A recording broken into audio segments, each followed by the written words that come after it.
across her here today to speak with us. Heather Deese, even when she was doing her undergraduate degree at Georgetown, which by the way is also where Senator Mitchell did his law degree, she didn't just do a Bachelor of Science in Physics, she minored in English, and that's usually a sign that there's something wrong.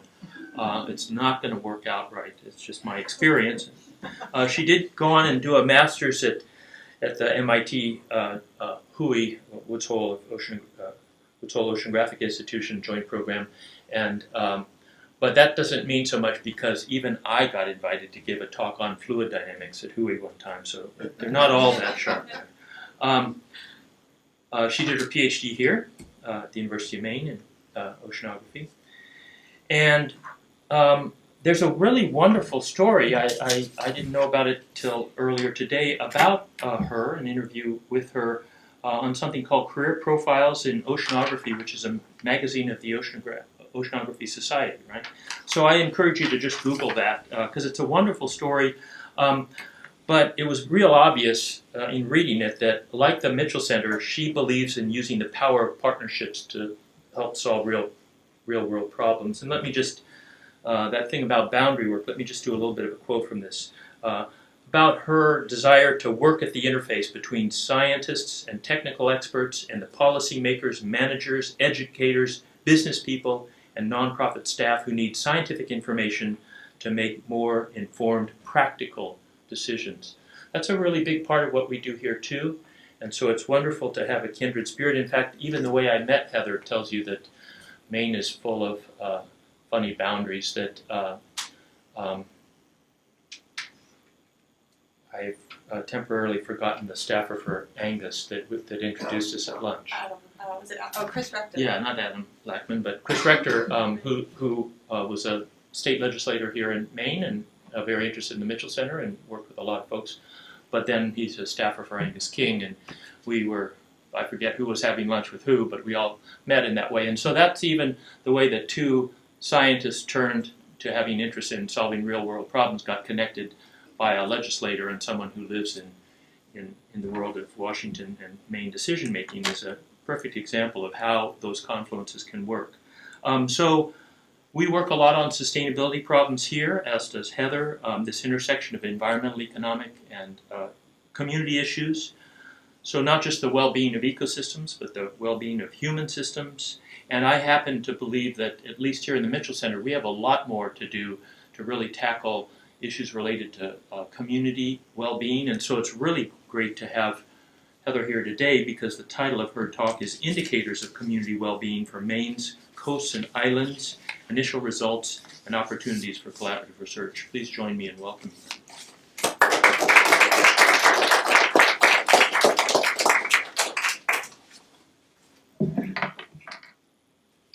Great, okay.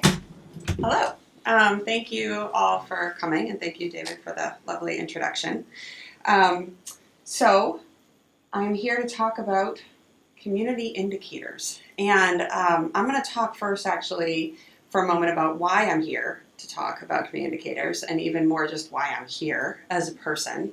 And that has a lot to do, for me, with, as David was saying, being a person who doesn't fit either in science or outside of science, and therefore has managed to find a way to fit and thrive by bringing the two together. And that is what really motivates me as a person. And the other thing which really motivates me as a person is Maine. And it turns out, not having been from here, but like many people who live here now, having chosen to come here 15 years ago, I am now completely and totally in love with this place and never planning to leave again. And what that means is that you figure out, when you are here for a while, that it is an absolutely wonderful place to live and a wonderful place to be and enjoy and make a home and raise a family, and it is a difficult place to make a living. However, for those people who have been here and making a living for a long time on the coast of Maine, they have been doing so by sea, on the water, and with our natural resources. So this is sort of my heart and soul. These are our friends and family of mine eating lobster on the coast. And many of the people who I've gotten to know over the 15 years I've been here are people who do make their living off the sea. And that is really, for me, sort of where the motivation for my work comes from.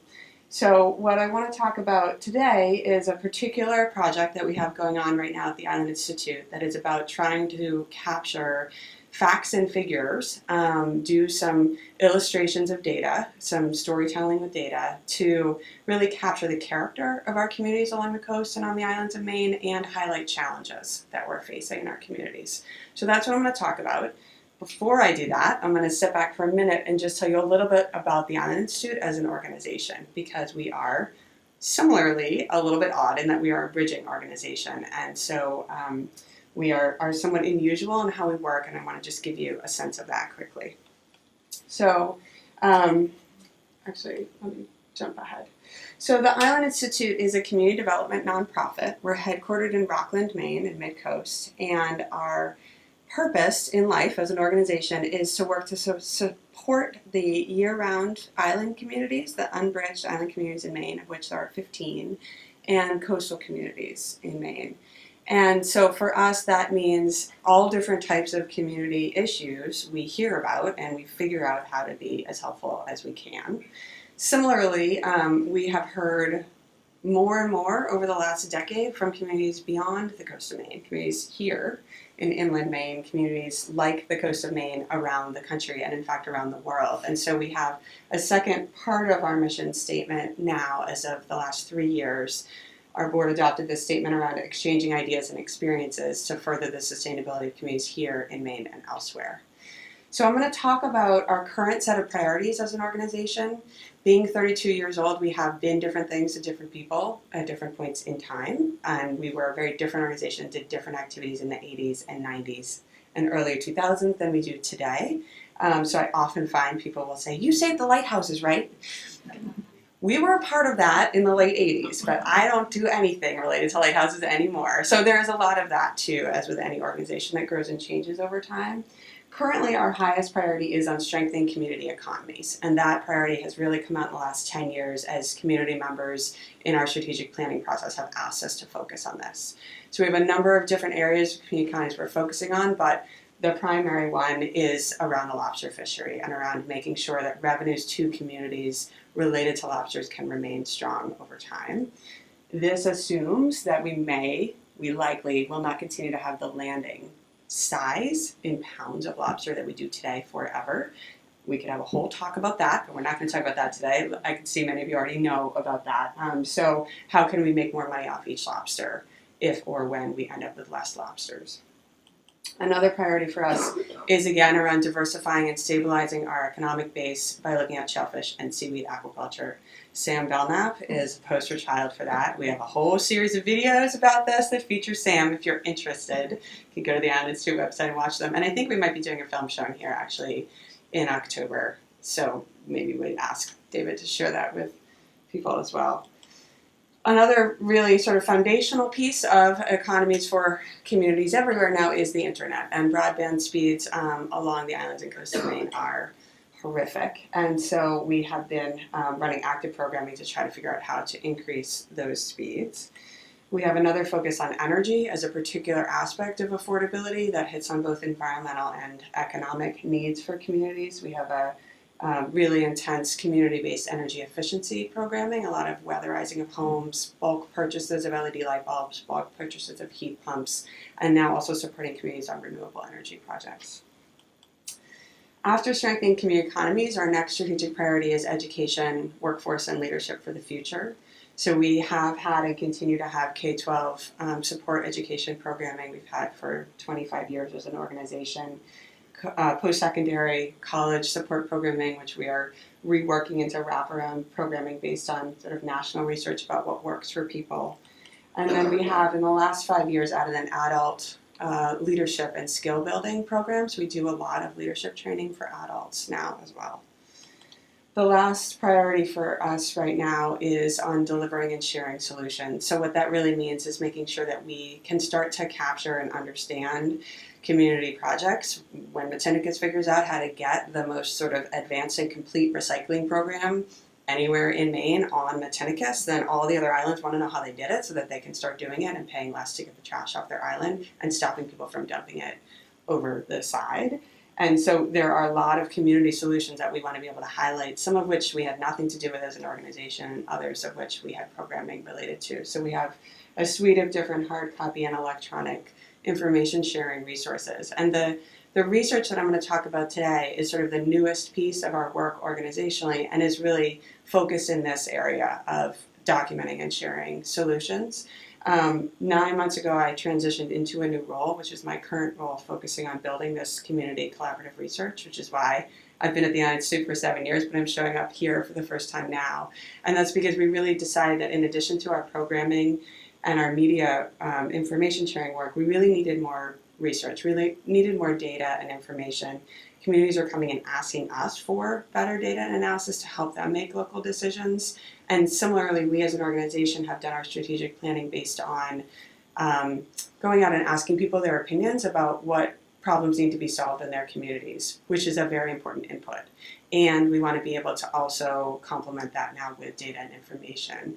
So the idea is to have both this new network of researchers and community members able to collaborate directly with each other on community-based projects and have the Island Institute be able to learn from that to help inform our strategy and decisions, what kinds of programs we launch in the future, what's next after broadband. So that's the Island Institute. So actually now I'm going to go back. Poor presentation planning. There we go. Okay. So the idea for this project that I'm talking about today came out of a history since 2006. The Island Institute every 2 years has published a community indicators report called Island Indicators, which if you'd like to see old copies, you can go back and find them on our website. And that was produced for an audience very specifically of legislators in Augusta. It was produced every 2 years and in time that it could be shared with the new legislators and returning legislators when they started their session in January.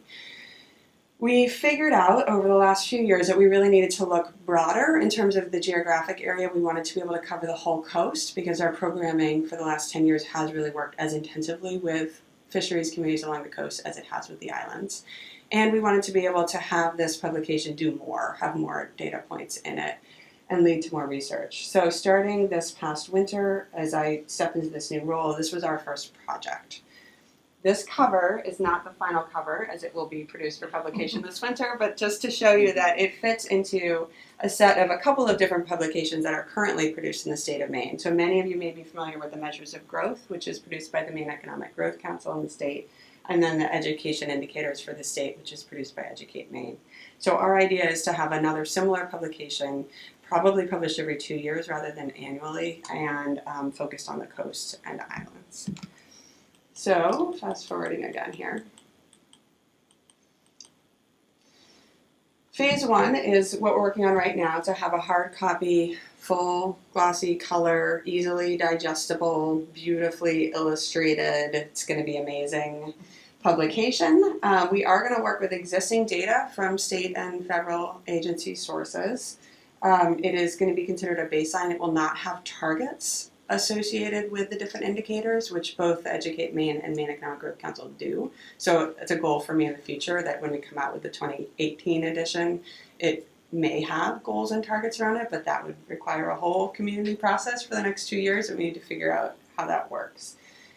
This edition will be published this winter. We're looking at late January or the first week of February for a public launch, where we are going to choose the top 10 to 12 indicators and, as I said, focusing really on that information visualization. I have been attracting advisors and reviewers, arm twisting people to help everywhere that I have gone this year. So I have a pretty good list of people who are going to be reviewing the content for us. The second phase is intended to really serve the same purpose that the Island Indicators has served in the past, which is to be able to compare the official statistics that come from state and federal agencies with local estimates and data. So for example, the population estimates or median household income estimates that come from the American Community Survey for some of our communities that have less than 100 people have margins of error that are on the order of 80% of the value. Which means, and I'll show you some later today, that some places have a negative income if you look at the full range. So we have had in the past Island Indicator data that's been contributed by community members. So we're looking at a second phase that will focus on the unbridged islands and probably a subset of a few coastal communities we work with closely to actually have a digital data resource that they can then cite as being sort of official, hosted, curated at the Island Institute, that we can work with them to update every year or two and that they can use for their purposes. Okay, so which communities are we talking about? So this is one look at the coast of Maine. The colored areas represent the Maine Coastal Program defined coastal zone. So it extends up the rivers to the extent of tidewater influence. So we here are sitting in the coastal zone today.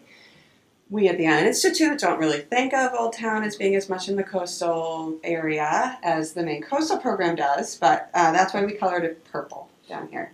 And we are trying to look at and understand the different demographics in the different parts of the coast. The Portland area is also very unique and different from the rest of the coast. So we've started sort of trying to break down, and you can see a sense here of just based on census data, what are the different sort of groupings and areas along the coast.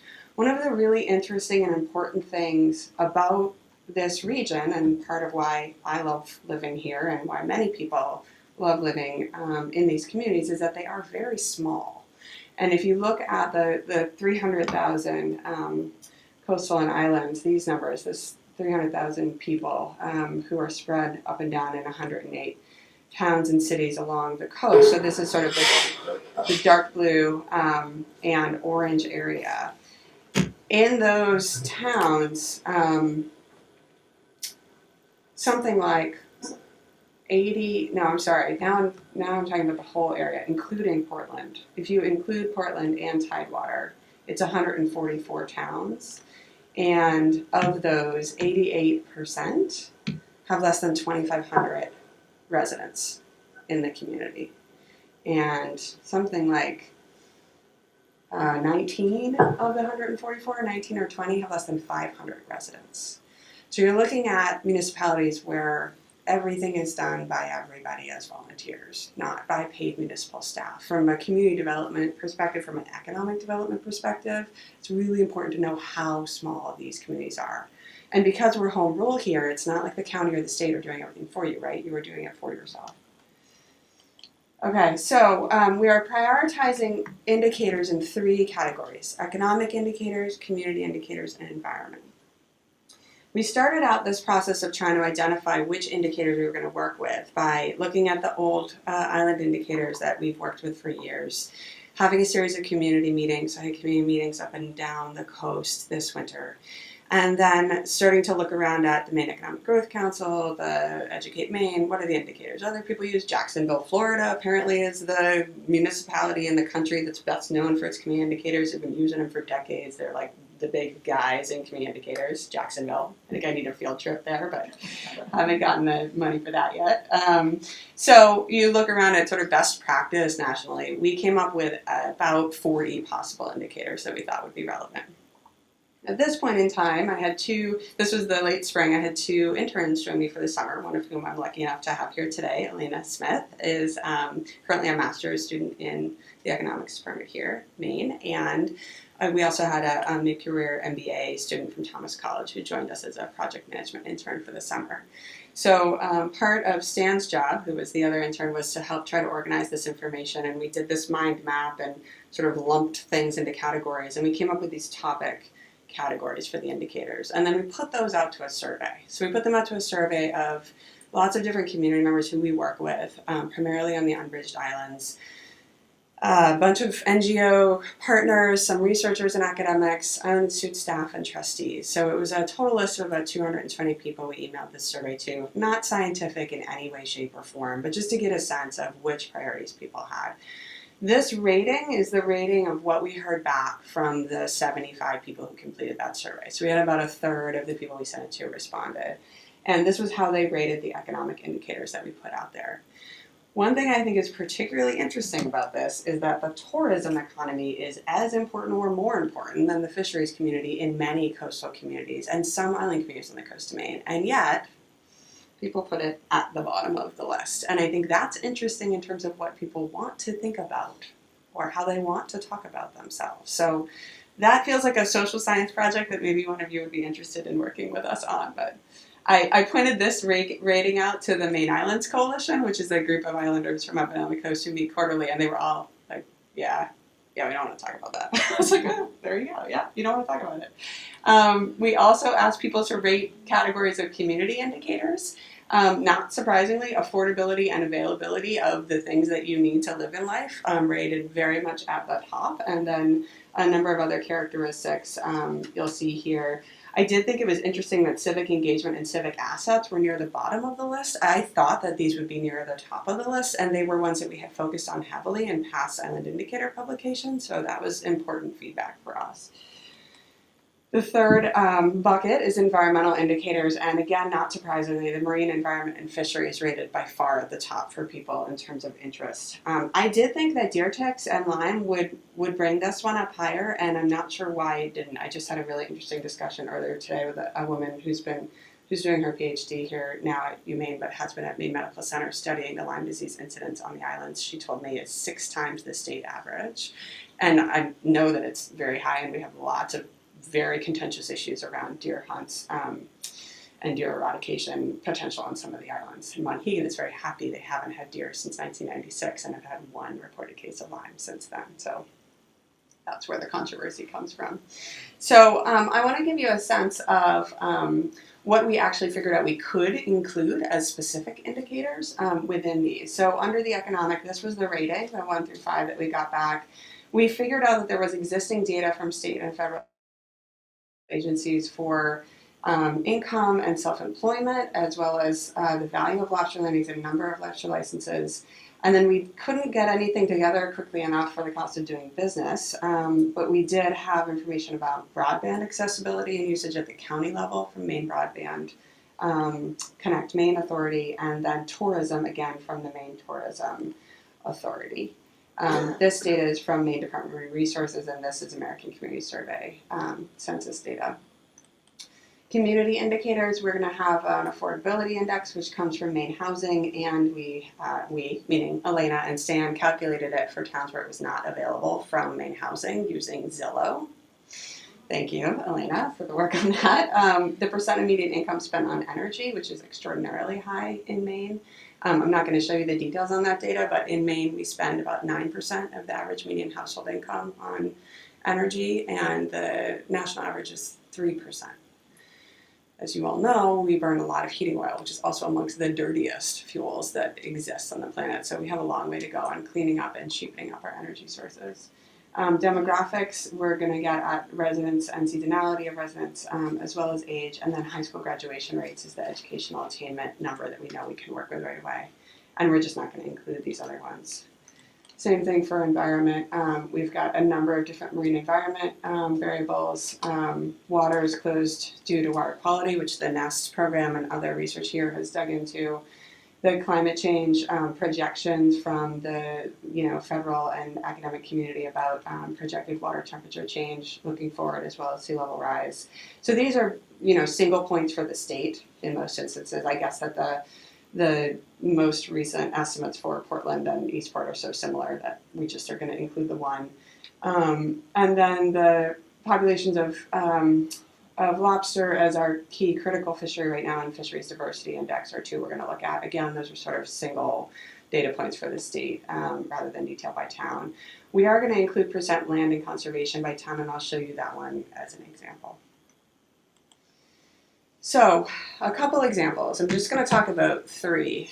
The first is the estimates that we made just back of the envelope sort of for orientation purposes for ourselves at the beginning of the summer. And when I say that the source for this is the Maine Economic Growth Council, I should clarify that that's the source for the total state of Maine GDP, which is about $50 billion.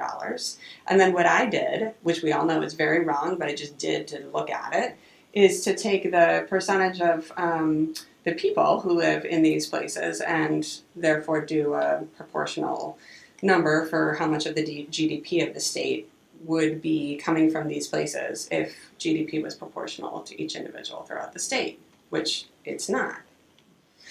But if it was, then this is what the GDP would look like for the different parts of the geography that we are talking about. Now what's interesting is that, of course, that's wrong. So if you look at 3 different areas. So this is the Portland area, population of 154,000 people. The West Penn Bay coastal communities is a population of about 36,000 people. That includes the bottom of the St. George Peninsula from Port Clyde all the way up to Searsport. And then the community of Vinyl Haven, which, depending on whether you believe the U.S. Census or the people who live on Vinyl Haven, is either 1,200 people or 1,500 people. So the number of towns or cities, and then the GDP estimate that I had done that we know is wrong. Now, if you look at total wages in these communities, this is according to the Maine Department of Labor, the total wages in the Portland area is $6.3 billion, so above the GDP estimate proportional to population. The total wages in West Penn Bay is only $82 million, way below the proportional GDP estimate. And Vinyl Haven similarly, $9.4 million, not as proportionally low, but very low relative to this. Part of that is due to the fact that the average wage is lower outside of Portland, but that doesn't come anywhere near explaining it. So any guesses on what the rest of it is due to? Why would wages be so much lower than estimated GDP? Maybe, but I think a lot of it is due to self-employment. So self-employment is not captured in wages. So this is one example from Vinyl Haven, which shows that self-employment income makes up more of the income in the community than wage or salary earnings. And 62% of the population in Vinyl Haven reported self-employment on their taxes. On their taxes. That means there are others who did not report it on their taxes. Right? And in addition, GDP includes product too, right? So there's also this $30 million worth of lobster landed in Vinyl Haven. So there are all these things that are not wage jobs that are really important in island and coastal communities that aren't as important in places like Portland. So this is an example of this self-employment data. So now this analysis is completely thanks to Elena. So if there's any problems with it, she can answer it too. So this is an example, and I apologize, the visualization is not the beautiful map that it will be in another month. But just to give you a sense, and I'm going to be able to show you sort of the high end and the low end of the self-employment numbers. So this is the percentage of households that reported any self-employment on their tax forms. And in the middle is the actual nominal value, and then on the left and the right is the nominal value plus and minus margin of error, because the margin of error is so huge in some of these cases. It's a really important consideration. But what it does give you a sense of is there are some places where everybody is self-employed, right? And then there are other places, including some pretty big places like Stonington and Jonesport, where a huge percentage, like 50% of households are self-employed. This means that when you're trying to communicate with your legislators or your congressional delegation, which is our audience for this publication, and you're trying to convince them to convince the U.S. Economic Development Authority that it needs to rejigger its funding priorities, because the EDA will only fund economic development projects that create jobs, meaning like you attract an employer to your town, that's not relevant here. Right? And anyone who lives in any of these communities knows that, but that doesn't mean you can convince the EDA to change their formula unless you have this data to point to. So that's the kind of concrete way in which we imagine putting this to work. So this provides you with a sense of the communities that have extraordinarily high self-employment. So for comparative purposes, the Maine average is about 10%, goes up and down a little bit. U.S. average is about 7%. So we're looking at, above 90%, 50%, 30%, 30%. At the bottom of the list, not surprisingly, places with much larger employers, Portland, South Portland, a bunch of southern Maine communities. These places are down below 10%, more like at the state average or below the state average. And there is a margin of error here, but it's not huge.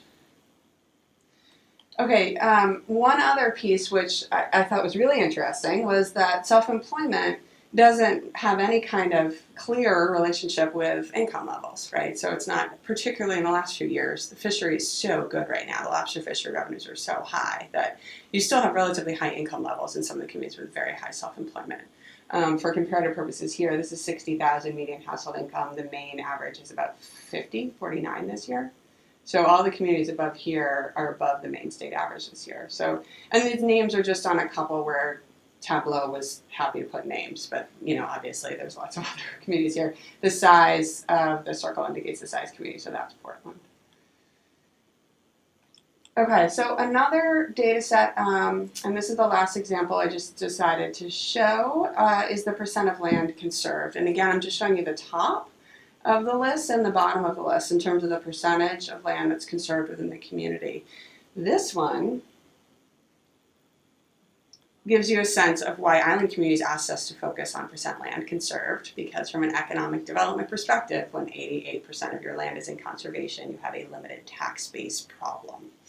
So the Maine Coast Heritage Trust, which is a nonprofit along the coast of Maine, the largest land trust that focuses on the coast of Maine, is a wonderful organization. They were generous enough to share this data with us and are going to be happy to have us publish it publicly. It's going to be the first time it's published publicly, and it is not necessarily simple for them to have it published publicly because some of these numbers are so high.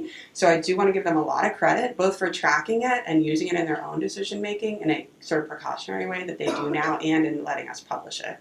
It was all from public sources, so they know I could have gone and made it myself anyway, but it was still very nice of them to let us use it. They are in active negotiation with the town of Frenchboro because they hold a bunch of this land, but the Nature Conservancy and some higher education institutions, other places hold some of that land too. A number of these communities are Mount Desert, and Acadia National Park is a piece of this. But then there are others that are somewhat surprising, like Tremont and Beals, Georgetown and Phippsburg. In some cases, they represent places with just very active land trusts. So that's just an example of, you know, the other type of data which we're trying to figure out sort of how much meaning do you put around this? How much is it sort of just coincidence in some cases? But it'll be interesting to see what kind of responses we get to it. So I want to wrap up with that so that we have plenty of time for questions. I mostly am grateful that not only did I meet David thanks to Chris Rector at the Union this spring, but I was actually there that day kind of wandering around campus talking to people who I know through various connections about the fact that I had this new job, that I was going to be able to spend a bunch of my time trying to network with the research community in the state and make introductions to community members for researchers and for community members to researchers, and then step back and let people work with each other. And that I was trying to figure out where within the UMaine community could I find people who care about doing research that's helpful to coastal communities. And I've met with lots of people who sort of said, like, that's interesting, but my research interest is somewhere else. And then I met with Kate Beard, who some of you may know in the Department of Spatial Information Sciences, who was on my committee when I did my PhD here.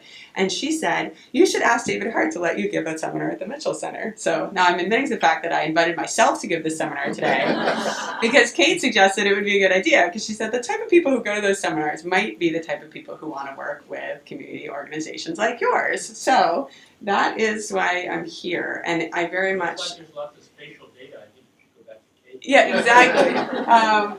I'm very much here just to sort of start a conversation. There are a lot of research topics. I'm sure just you could get a sense that really deserve more. There's a lot that I didn't talk about at all today that we hear from community members all the time that they're interested in or wondering about or would love to know who can study the, hydrology of why a third of the wells on Swans Island are salty and the rest of them aren't, but some of the ones that are fresh are closer to the ocean than the ones that are salty, and why is that? And, there's all kinds of topics that community members come to us with, and now that we actually have a dedicated sort of resource in me trying to help them network to researchers to work with them, we're getting more and more questions. So this is primarily for me to sort of show up and ask you to share the word amongst your friends and colleagues that we are an organization that is looking for research partners, and that, if you have ideas or are interested, if you're looking for summer internships, Elena could tell you how wonderful it is. It's a really great place. We're looking at potentially designing a research fellowship program, although we haven't done that yet. We're looking for students and faculty members who have service learning elements of your courses and want to work with us to integrate something related to that. A $6 million grant would be great, David. Now I'm going to have expectations around that. So that's it. And I'd just love to have any questions about either the Institute as an organization, the particular project that I talked about with the community indicators, or anything else.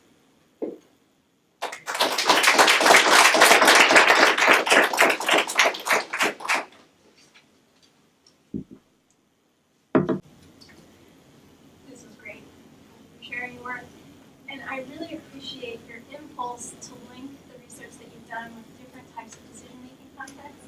And one of the metaphors that we use in talking about the work that we're trying to do in the Mitchell Center is the loading dock model. Have you ever heard this? Where you back the truck up and there's nobody really waiting there at the loading dock to take your work away. But it sounds like you found ways of like cultivating an audience, whether it's legislators or community members, especially with the example that you provided of trying to make more persuasive arguments about funding priorities. Are there like strategies that you're using to cultivate that audience so that when this is done, they aren't waiting there to receive it? It's a really good question. So, and I don't know if everybody could hear, but sort of what are the strategies so there will be an audience waiting there to uptake the information? So a couple of different ways that we do that. The first and sort of most important audience for us is community members. And so for me, the groundwork on that started right away in February and March, going out and having community meetings and sort of showing up and saying, hey, we're going to have this new focus. What do you think? What would be helpful? What do you like about island indicators? So starting to build that word in the community level is really important. And there'll be a bunch more work there too, just to make sure people know that this is coming. I am expecting that immediately when we put this out there that island community members in particular will sort of be like, what happened to island indicators? Why is it coastal? And what about the detailed data on library usage that was there every year and I always used for my grant every year? So we are going to have to deal with the transition around that and getting the digital data resource up as quickly as we can to make sure that resource is still there for people. The other audiences that this report is for specifically, we have existing relationships with the congressional delegation staff that are very strong. So we meet, I would say, quarterly at the least, and often monthly with the staffers of the congressional delegation. And so they know about this. We tell them about new initiatives, so they're going to be ready for it. We have identified that legislative session in Augusta, the sending of a hard copy report to every legislator's office is not a useful strategy from what we hear from the legislators we work with. And so they have said, please do not send us those beautiful reports because then we just feel really guilty that we're never going to read them because we're too busy. But there are examples like the Maine Development Foundation runs a bus tour for the new legislators. Sometimes they come up here to Maine. So getting a slot on the bus tour so that you get on the bus for an hour and you can actually put it in front of them and let them look through it while you're there to answer questions, those kinds of strategies so we can sort of meet them where they're already going for their briefings is really important. And then I feel like one thing that we've never done before as an organization, but will probably be a part of our communications plan for this document is editorial board meetings with MPBN and the Portland Press Herald and the Bangor Daily News. We've tended to be a little bit lazy as an organization because we publish our own newspaper, the Working Waterfront newspaper, and we haven't in the past focused a lot on outreach to the rest of the real press. Working Waterfront is a real newspaper. I shouldn't say that because Tom Groening, who's the editor, will kill me. But an outside newspaper, right, that's a little bit more objective. So we are going to have a communications plan to try to get more of that coverage. And then I'm hoping that we'll have interesting community forums and be able to do kind of evening presentations. I had a couple of different groups hear about this seminar actually and say, hey, can you come present on the results, to us? And I said, well, no, because I don't have the results yet. But yes, in February, I would love to do that. So I'm hoping we'll set up a series of community forums where we can do presentations so that people who are more like select boards or local groups who maybe we haven't worked with that closely before will be able to find this as a resource. Thanks so much for your presentation, Heather. I had two questions about where this is going into the future. And this is coming out in January, February, but you mentioned the goal of doing this every few years. A fair number of the community indicators that were out there were NAs, right? Mm. And a lot of that has to do with available data, what's out there, what's already tracked by people, what can be compiled relatively easily. But some of those could be gotten at with people paying some focused attention, maybe through a collaborative research effort. So the first question is there interest and a goal and a desire for the things that there weren't available data for to go after those, and would that be something that the Island Institute would welcome? And the second question is, this is baseline data, and you said that right now there are no targets and goals. How are you thinking about the process? You described the process in detail of how the indicators were chosen, sort of a elicitation from a variety of individuals. Are you envisioning the same process for setting goals and targets, or is that something more internal to Island Institute, or or strictly community-based without the sort of expert elicitation aspect of talking to academics? Those are excellent questions, Aaron. The first question around sort of where there were NA right now, which is not really NA, it's not, right, wasn't actually not applicable, but there are two different considerations for me there. One is that this is really a communications document, and so being able to have a communications document that is digestible is very important, I hear from communications people. Also, people have a lot of interest in other data points. And if you look at Jacksonville, Florida, they have 45 or 50 community indicators that they've tracked for decades. And it's in the details that they found that to work. So what I have been sort of struggling with is exactly that question of how much effort do you sort of put into spreading yourself across all of these different data points and partner with people and sort of be able to have this resource grow, and how much effort do you put into just staying focused and being able to set targets around a few key indicators and that kind of thing. So I don't actually know the answer to that yet. I have heard from our media and communications people that one thing that you can do is have a digital version of a publication that does have a lot more detail, and where you can do the same layout and design and have it well presented, but only have a subset of that be what gets printed. And so that's one option that we're looking at, is that we could have a more detailed, longer sort of laundry list of indicators in the future. In order to do that, we would definitely need partnerships with you all or other people to actually get that data. But you run into this question of sort of what's the value of that, especially because each of these indicators is just one point, right? And its real purpose is just sort of to draw attention to that facet of what's going on in the communities, and then you need to have a lot more research to really understand what's underlying that. So I haven't really kind of made up my mind about that yet. And then the other piece that you asked about setting the targets. So that one feels more important to me to say, yes, we are going to set targets, partially because just saying here's the status right now, good luck, that's not how we work at the Island Institute, right? Our purpose is to support communities on where they want to go. And so setting these targets in a quantifiable way that align with where communities want to go is definitely the purpose.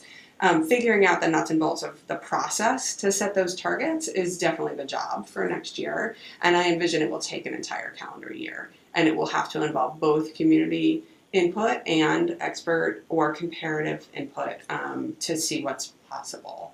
So it definitely is going to be a big piece of work, and one that's a high priority. David? Building off that last point about where these communities want to go, but also connecting to when you were talking about the rankings that communities gave about economic indicators, for example, you saw that tourism was way down. So probably there are a range of views about where communities want to go with respect to tourism versus fisheries versus other things. You sort of alluded to how it would be nice to have people do research on that. Do you have both some operating working hypotheses for what that might be about, or kind of what would look like research that could get at this? I mean, that could range from storytelling to a social psychologist coming in and doing quantitative work. What do you think about that? Yeah, good question. I really don't know. I mean, I think that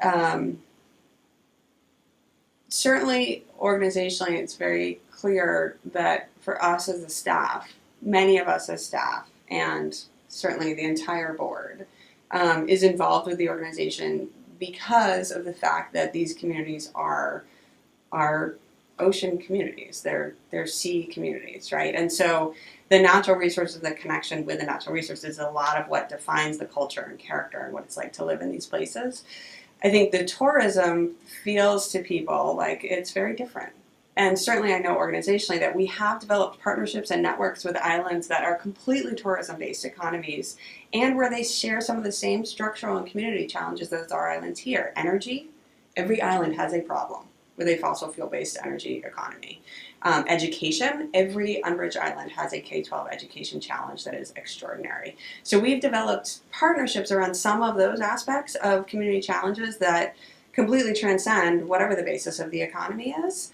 Nonetheless, all of us are here because we're connected to the way these communities have felt for the last, 80 years that they've been primarily marine fisheries based. So I think there's a real kind of, even amongst staff and then amongst the partners we work with most closely on the community level, like people who we are on the phone with and partnering with and designing projects with every week, and then broader community groups who we, work with occasionally, and community members who sort of don't know anything about the Island Institute except maybe their kid got a scholarship 5 years ago. Like, there's sort of a lot of love-hate with the idea that you could diversify your community beyond fisheries. So I don't know how you study that because this is where I'm like, I'm not the social scientist. So it would be really interesting to understand how you can study that and so what, like, what would you get out of that would be helpful. Any other questions?